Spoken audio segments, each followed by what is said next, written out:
꿈난 출판사에서 출판한 십자가의 치련을 듣는 책으로 소개하려고 합니다. 정군을 한 곳에서 모두 말하지 않습니다. 부분들을 나누어 들려드리겠습니다. 오늘은 예수님의 능력에 한계가 있는가? 예수님의 능력에는 한계가 있는가? 라는 주제로 생각해 보려고 합니다. 꿈난 출판사의 위치를 한번 보시겠습니다. 이는 서울입니다. 이와 사거리 가까운 곳에 있습니다.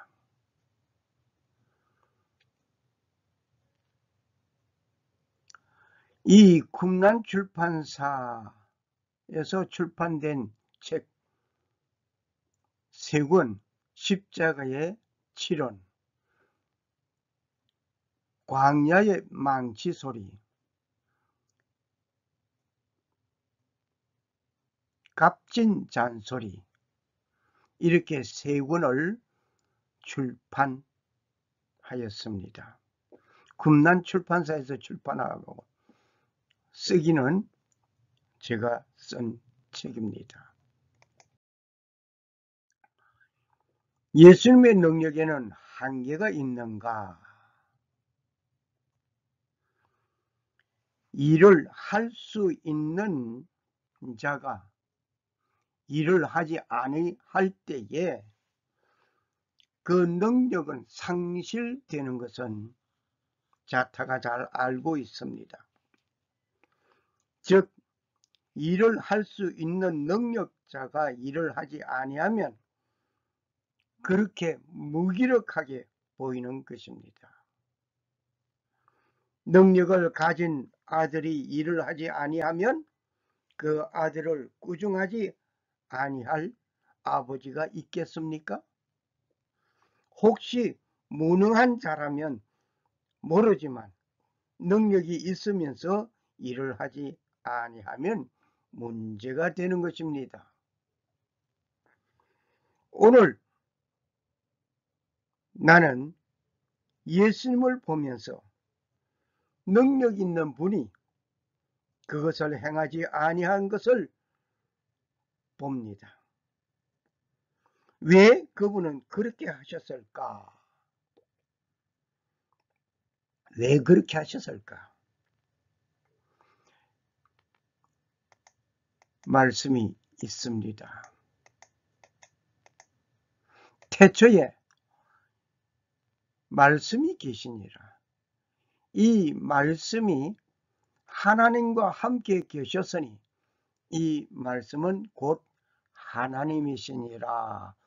요한복음 1장 1절의 말씀을 봅니다. 예수님은 하나님으로서, 예수님은 창조주로서 그는 능력 있는 분이었습니다. 그런데 십자가에 관하여서는 어떤 능력도 행하지 아니하셨습니다. 여기에 말씀이 계시니라고 하셨습니다. 태초에 말씀이 계시니라. 이 말씀이 하나님과 함께 계셨으니 이 말씀은 곧 하나님이시니라 말씀하셨습니다. 그 말씀은 하나님의 아들 예수님을 지적하신 것입니다. 예수 그리스도는 위대한 능력을 가지신 분이었습니다. 그런데 예수님은 할 수 있는 그 모든 일들을, 능력을 가지신 그분은 일을 하지 않으셨습니다.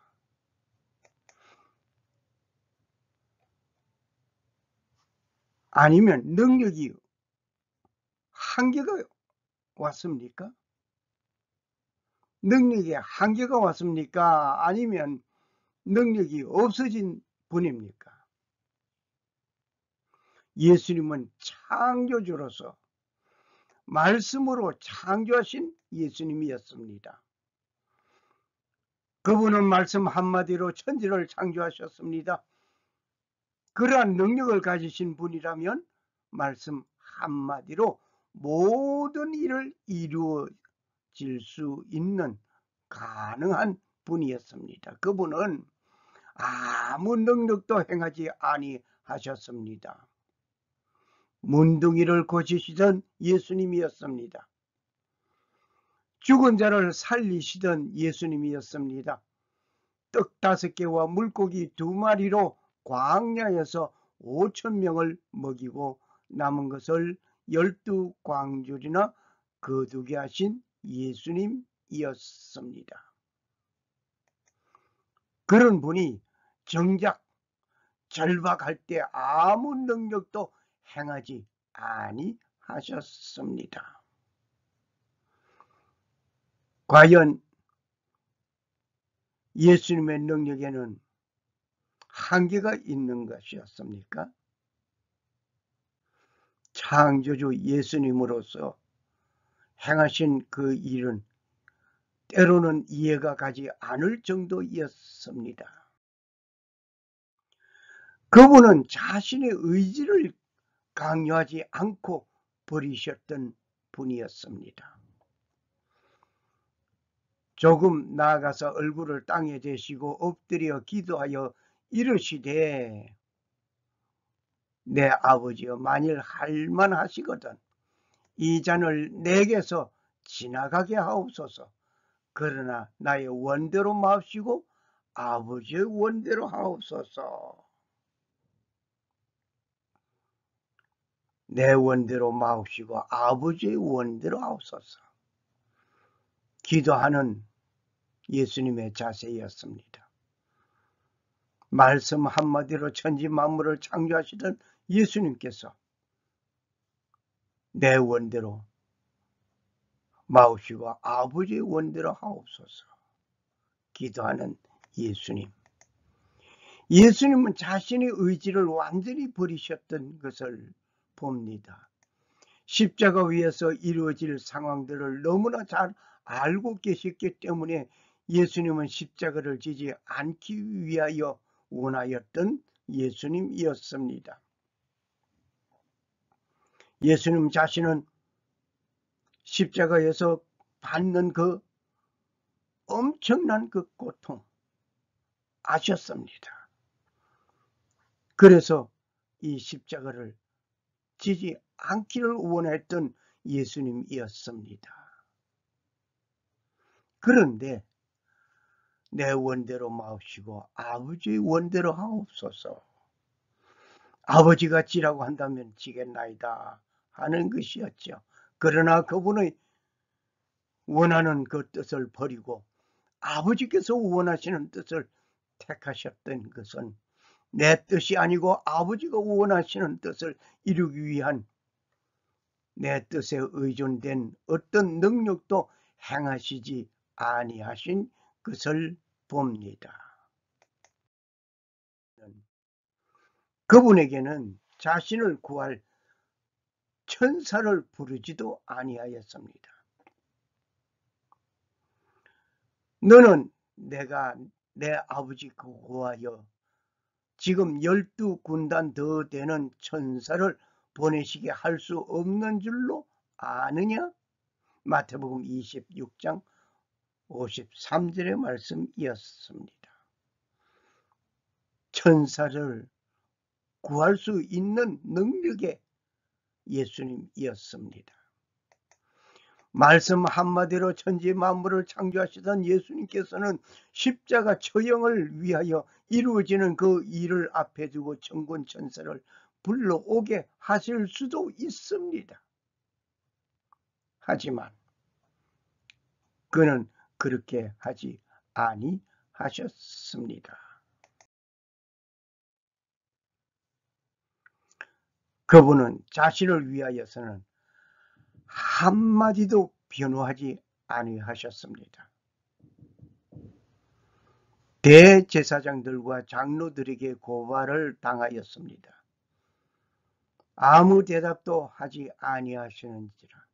이에 빌라도가 이르되 그들이 너를 쳐서 얼마나 많은 것으로 증언하는지 듣지 못하느냐 하되 한마디도 대답지 아니하시니 총독이 크게 놀라워하더라. 마태복음 27장 12절에서 14절의 말씀이었습니다. 그분은 자신을 위해서 어떤 변호하는 말이 한마디가 없었습니다. 고소자들이 뭐라고 말을 하든지 그것에 신경 쓰지 아니하셨습니다. 묵묵히 예수님은 예수님의 길을 가셨습니다. 그분은 자신을 위하여 변호하지 않으셨던 것을 우리는 잘 압니다.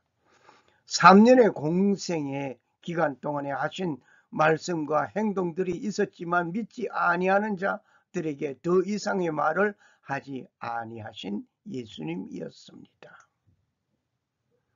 우리는 여기서 무엇을 배워야 하겠습니까?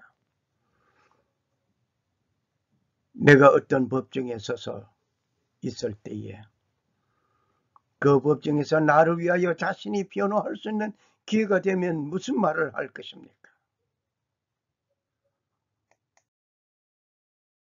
그분은 자신을 위험에서 구하지도 아니하셨습니다. 그와 같이 대제사장들도 서기관들과 함께 희롱하며 서로 말하되 그가 남은 구원하였으되 자기는 구원할 수 없도다. 마가복음 15장 31절의 말씀을 봅니다. 남은 구원하였지만 자기 자신은 어떤 그 위험에서 구하지도 아니하는 예수님이었습니다. 우리를 시험에 들게 하지 마옵시며 라고 예수님께서 가르쳐 주신 기도가 생각납니다. 그러나 자신을 위한 위험한 처지에 있을 때 그 위험에서 구해달라고 어떤 요청도 하지 아니하셨던 예수님을 우리는 봅니다. 우리에게 가르쳐 주기를 우리를 시험에 들게 하지 마옵시며라고 기도하신 분, 지금 엄청 놀라운 위험에 빠져 있는 예수님, 자신을 어떤 그 위험 처지에서 있을 때 위험에서 구해달라고 요청하지 아니하셨단 말입니다. 그분은 십자가에서 내려오지도 아니하셨습니다. 십자가에서 올 수 있는 능력의 예수님입니다. 천군 천사를 불러올 수도 있고 너희들이 왜 이렇게 하느냐 라고 한마디 하실 수도 있습니다. 그러나 십자가에서 내려오지 않고 그대로 거기서 운명하셨습니다. 이스라엘의 왕 그리스도가 지금 십자가에서 내려와 우리가 보고 믿게 할지어다 하며 함께 십자가에 못 박힌 자들도 예수님을 욕하고 있던 순간이었습니다. 마가복음 15장 32절의 말씀을 우리는 보고 있습니다. 자, 십자가에서 내려와라. 십자가에서 내려오면 우리가 믿겠다. 양손에 못이 박혔습니다. 양발에 못이 박혔습니다. 어디와 접착되었습니까? 십자가 나무에 접착되어 있습니다. 그러한 가운데서 내려오면 우리가 믿겠다 이 말이죠.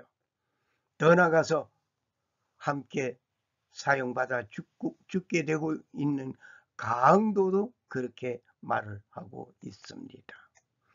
많은 이적과 기사들이 있었던 3년 동안의 모습을 생각해 보겠습니다. 안전방위가 일어나고 문둥병이 고침을 받고 말할 수 없는 이적 기사들을 보고 듣고 있었지만 십자가에서 내려오면 그 놀라운 기적을 보고 믿겠다라고 하는 말이겠지요. 그분은 십자가 위에서 뛰어내려 서면 너희가 나를 십자가에서 달았지만 내가 하나님의 아들이라는 증거를 보아라 하고 내려올 수 있지만 그렇게 하지 아니하셨습니다. 왜? 예수님은 가진 능력을 행하지 아니하셨기 때문입니다. 그분은 죄를 향한 사랑과 구원을 중단하지 아니하셨습니다. 누가복음 23장 43절에 이런 말씀이 있습니다. 예수께서 이르시되 내가 진실로 진실로 네게 이르노니 오늘 네가 나와 함께 나군에 있으리라 라고 한편 강도를 향하여 말씀하셨습니다. 죄인을 향한 하나님의 사랑, 하나님의 그 구원의 그 중차대한 그 결과, 그 모습 그대로 실천하고 있습니다. 죄인을 사랑하는 그 모습.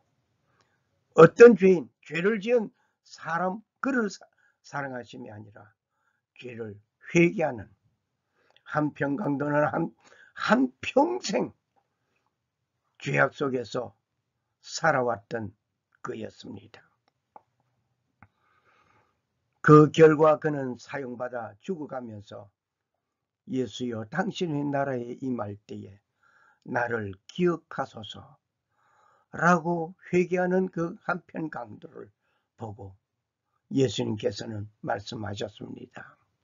내가 진실로 네게 이르노니 오늘 네가 나와 함께 낙원에 있으리라. 놀라운 일입니다. 마지막 순간까지 죄와 함께 살아가던 그가 죽어가면서 예수님에게 구합니다. 당신의 나라에 임할 때에 나를 기억하소서. 짤막한 문맥입니다마는 예수님은 그 강도에게 사랑을 베풀었고 구원을 허락하였습니다. 오늘 우리는 어떻습니까? 그분은 십자가에서 회개한 한편 강도를 향하여 나군에 있을 것을 약속하시면서 구원의 손길을 베풀어 주셨습니다. 예수님은 이 모든 일들을 하실 수 있으면서 정작 자기 자신을 위하여서는 아무 일도 행하지 아니하신 예수님이었습니다. 왜 그랬을까요? 왜 무능력한 자와 같이 잠잠하였을까요? 잠잠한 이유가 뭘까요? 오늘 우리는 생각해 봅시다. 그분은 말씀으로 온 인류를 사랑한다고 하시면서 죄를 용서했노라고 하셔도 됩니다. 말씀으로 천지 만물을 창조하시던 예수님이었기 때문에 내가 오늘 이후로 온 인류의 죄를 사하노라 하시면 됩니다. 그러나 그렇게 하지 않으셨다는 것은 인류를 위한 그분이 친히 피를 흘려야만 하는 일이었기 때문입니다. God loves all who love the Son. 우리는 그 아들이 누굽니까? 하나님의 아들 예수 그리스도를 사랑하는 모든 자를 하나님이 사랑하신다는 것을 우리는 기억해야 할 것입니다. 그가 범죄함으로 말미암아 흠없는 수송아지로 속죄 제물을 삼아 하나님께 드릴지니 기름 받음을 받은 제사장들은 그 수송아지 피를 가지고 회막에 들어가서 레위기 4장 3절 4절 5절의 말씀이었습니다. 그가 범한 죄로 말미암아 흠없는 수송아지로 속죄 제물을 삼아 여호와께 드릴지니, 죄를 범하면 흠없는 수송아지로 속죄 제물을 삼아서 여호와께 드리는 피의 제사였습니다. 이 제사 제도는 예수 그리스도가 흠없는 자로서 하나님의 아들로서 오시어서 온 세상 인류를 위해서 속죄 제물이 되는 피를 흘려야만 하는 일이 되어야 했던 것입니다. 너희는 너희가 거주하는 땅을 더럽히지 말라. 피는 땅을 더럽히나니 피 흘림을 받은 땅은 그 피를 흘리게 한 자의 피가 아니면 속함을 받을 수 없느니라. 민수기 35장 33절의 말씀이었습니다. 피를 흘려서 속죄하겠다고 하는 예수님의 그 중차대한 그 사명 때문에 그는 능력을 행하지 아니하셨습니다. 율법을 따라 그의 모든 물건이 피로서 정결하게 되나니 피 흘림이 없은즉 사함이 없느니라. 히브리서 9장 22절 말씀이었습니다. 피 흘림이 없다고 한다면 사함이 없기 때문입니다. 피 흘림이 없은즉 사함이 없노라고 하신 그분의 말씀이 이루어졌습니다. 그분이 나를 용서하시기 위하여 친히 영원한 속죄물이 되셨던 것입니다. 이것은 오직 나를 구원하기 위하여 아버지 뜻을 이루시기 위하여 무능한 자같이 행하신 것이었습니다. 감사하신 예수님, 옹졸한 종을 용서하옵소서. 이것은 오직 나를 구원하시기 위하여 아버지의 뜻을 이루시기 위하여 무능한 자처럼 행하신 예수님임을 여기서 봅니다. 너희가 성경도 하나님의 능력도 알지 못함으로 오해함이 아니냐. 누가복음 1장 17절의 말씀입니다. 성경도 하나님의 능력 알지 못하면 오해할 수가 있습니다. 그러므로 하나님의 말씀인 성경을 읽으며 그 읽은 그 말씀을 이해하는 여러분과 내가 되어져야 될 줄 믿습니다.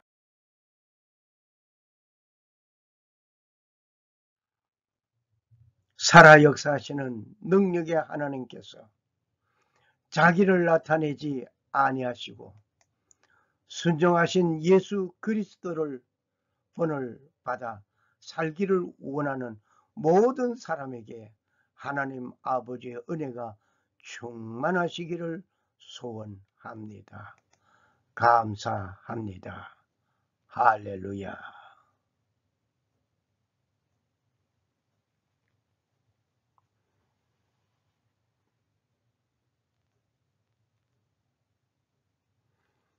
God loves all who love the Son.